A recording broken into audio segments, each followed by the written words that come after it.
21 days. No land in any direction. Just water, engine noise, and roughly 20 people who are about to become the only humans you see, hear, or talk to for the next 3 weeks. That's what a Pacific crossing looks like for the crew of a modern cargo ship. And here's the thing most people never think about. Somebody has to be awake on that ship every single hour of every single day. The ocean doesn't take a night shift off. So how do you keep 20 people fed, rested, and sane for 3 weeks straight, thousands of miles from the nearest hospital, using a schedule that never actually stops? It starts with the watch system, and it's brutal in a way most jobs on land simply aren't. Officers and crew get split into rotating shifts, usually 4 hours on, 8 hours off, running 24/7 with no weekends and no holidays. A deck officer might take the midnight to 4 watch, sleep for a few hours, then be back on the bridge or in the engine room by mid-morning. One sailor with over a decade at sea put it simply, "You never really sleep deeply on a ship. The ocean is always in motion, and so are you." That constant motion is the first thing that breaks people who aren't ready for it.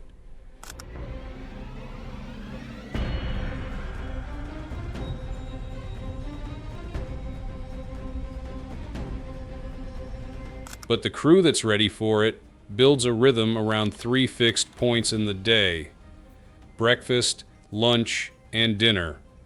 On a ship this isolated, meals aren't just food. They're the only scheduled moment where the whole crew, or whatever half of it isn't on watch, sits in the same room at the same time. Most vessels carry a dedicated cook who prepares 3 meals a day for the entire crew, and because merchant fleets are often deeply international, that mess hall can look like a United Nations meeting. Filipino officers, Ukrainian engineers, Indian deckhands, all eating together, all speaking whatever language gets the job done. Some ships even run cultural nights, where different crew members cook dishes from home. It's a small thing, but on a boat in the middle of the Pacific, a small thing is sometimes the only thing keeping people human.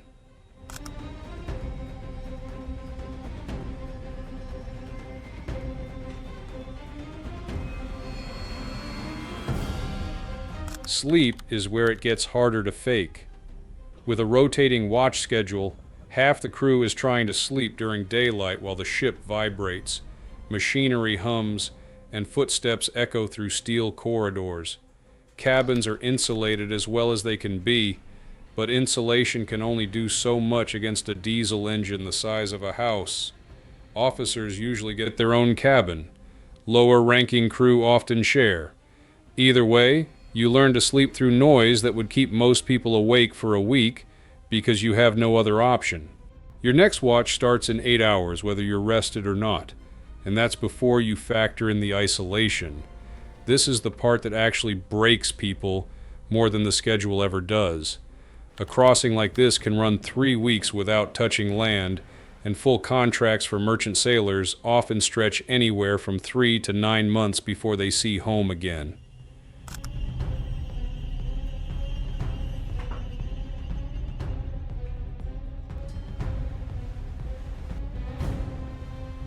Researchers at Cardiff University surveyed over 1,500 seafarers and found something striking. At home, only a small fraction of people describe themselves as frequently lonely. At sea, that number jumps dramatically.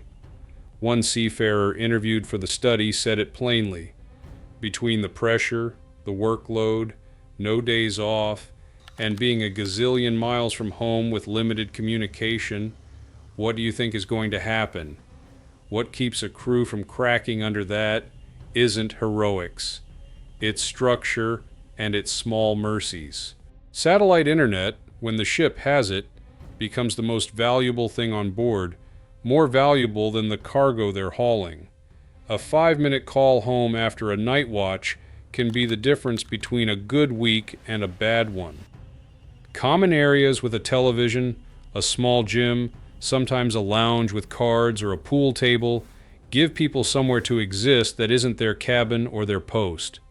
If you're the kind of person who wants to understand how people actually function under pressure, not the movie version, the real version, this channel breaks down jobs like this every week. Subscribe if that's your thing.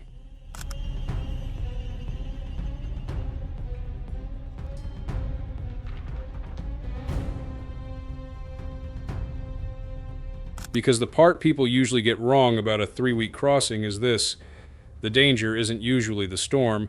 Storms are rare, and crews train constantly for them. The real danger is the slow grind. Fatigue that builds over weeks. Isolation that compounds day after day with no one new to talk to. A 2010 international rule now caps working hours at 14 in any 24-hour period and mandates at least 10 hours of rest. But sailors on some ships describe workdays stretching 15 or 16 hours anyway, especially when a company is racing a deadline. The rules exist.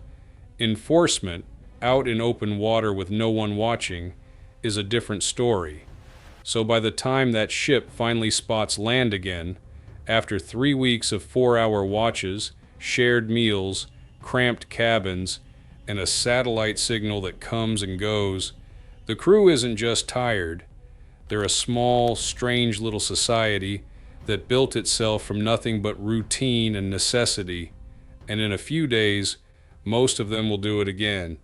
New crossing, new cargo, same 20-person world floating somewhere between 2 continents. Whatever's up next on your screen, it's probably worth a look. We're back next week with another job most people never think twice about.